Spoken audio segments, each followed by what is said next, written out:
19 লোকসভা ভোটে বাংলায় BJP 41% vote পেয়েছিল। এবার লোকসভা ভোটে কেন তা কমে 38% চলে এলো, সেই প্রশ্ন তুললেন দিলীপ ঘোষ। স্বয়ং প্রধানমন্ত্রী রাজ্যে এসে দফায় দফায় সভা রোড শো করে যাওয়ার পরেও কেন ভোট কমলো তার পর্যালোচনা হওয়া দরকার বলে মনে করেছেন দলের প্রাক্তন রাজ্য সভাপতি। দিলীপ বলেন, গত 1 বছর ধরে সম্পূর্ণ সময় মেদিনীপুরে দিয়েছিলেন তিনি। টাকা পয়সা সব সময় দিয়েছেন, কিন্তু তাকে লড়তে দেওয়া হয়নি। তার রেজাল্ট সবাই দেখে নিয়েছে। আর কি বললেন প্রাক্তন রাজ্য সভাপতি দিলীপ ঘোষ, শোনাবো। আপনি বিভিন্ন জেলায় যেতেই পারেন, যেমন আপনি কালকে বলেছিলেন কোচবিহার থেকে কাকদ্বীপ যেতে আপনার কোনো বাধা নেই, কিন্তু আপনাকে পারমিশন নিয়ে যেতে হবে, নেতৃত্বের পারমিশন নিতে হবে। সুকান্ত মজুমদার কোট আনকোট বললাম।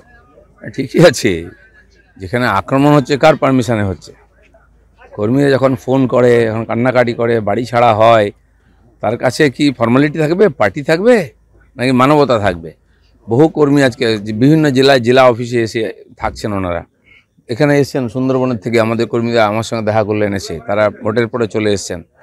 তো পারমিশন নেওয়ার জন্য, প্রোগ্রাম করার জন্য পারমিশন নিতে হয়, কারোর সঙ্গে দেখা করার জন্য কোনো। আপনারা দেখছেন ইউএন লাইভ, বাংলা খবরের শেষ কথা।